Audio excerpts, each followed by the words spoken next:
talk about Punjab, our penultimate franchise. Is big money still going to be a big advantage? Because we know in the past that Punjab have gone into, let's call them smaller auctions with a lot of money, perhaps not done justice, or certainly with the season that turned out, not done justice to the kind of money they went into the auction with. Just Mayank Agarwal and Arshdeep Singh after KL Rahul decided to move on, and they've got 8 overseas slots, no overseas player retained. GS, what can we expect from Punjab and Anil Kumble? I think they have to get their auction strategy spot on. They have to they have to build a team. They have to build a good fan base, and they have to qualify to the playoffs. That has to be their only goal. Look at just 1 year. First, make the playoffs. They've come too close too many times, and they've not made it. They've always had some mistakes. Hopefully, this time around, they can crack the auction strategy. They have all the money in the world. Again, don't go and break the bank and then lose all the money you have and lose all the advantage you have. I think what I would like to see from auction strategies at every stage, at the end of each and every player, I want to see Punjab have the most money. At the end of each set, at least, I want to see Punjab always have the most money to keep competing till the end and get a very, very good squad.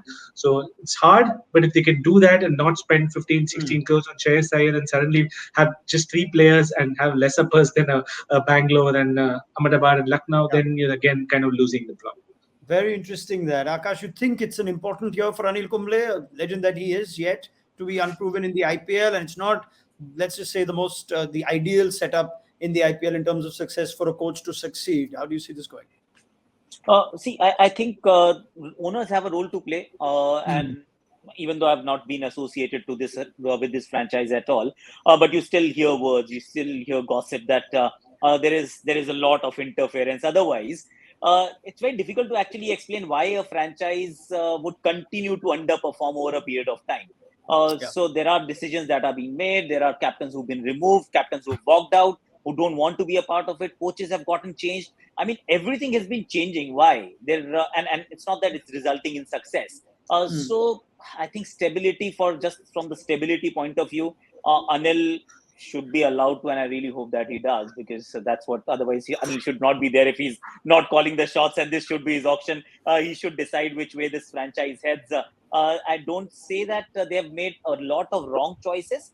Sometimes it just doesn't work out your way. Who would have thought that Nicholas Puram would have that kind of an IPL season that he had last season? I mean, he is your gun player. Could have been one of the most sought after T20 stars at this point in time. But keeper, batter, smasher, middle order.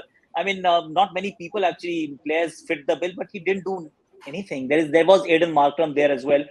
They had the team. They had KL Rahul, who scored 600 runs. You've got Mayank Agarwal, who scores 450, 500 runs. So there are the ingredients there for the team to succeed. A few things must go right, but it's an interesting bit that GS has mentioned, that keep that money always. But once again, go for Kagiso Rabada if you can get him, get Trent Bolt if you can get him, even if it costs, say, 10, 11 crore. It's worth it, I'm sure. Dan? There's probably not much more to add. I think it's been summed up well, that it's not always in the control of someone like Kumble. That we talked earlier around auction dynamics, and when you've been to an IPL auction, it's obviously a busy table, and there's a lot going on. So it's obviously to have a clear direction, clear strategy hasn't always been the easiest for Kings 11. So I think that's their goal. Have they got a strategy? Have they got a design of where they want to be in the next 3 years? In a lot of ways, you'd think they should sit out the marquee set and almost can they grab every Indian player along the way? Can they maximise the fact that they have that huge purse that Gaurav mentioned, and can they be dominant later on and pick up all those key Indian players who are not quite at the top? So they need a strategy. It's as simple as that, and it needs to be around building a team of core Indian players like everyone else, but they have the wherewithal, the financial wherewithal to be able to do that.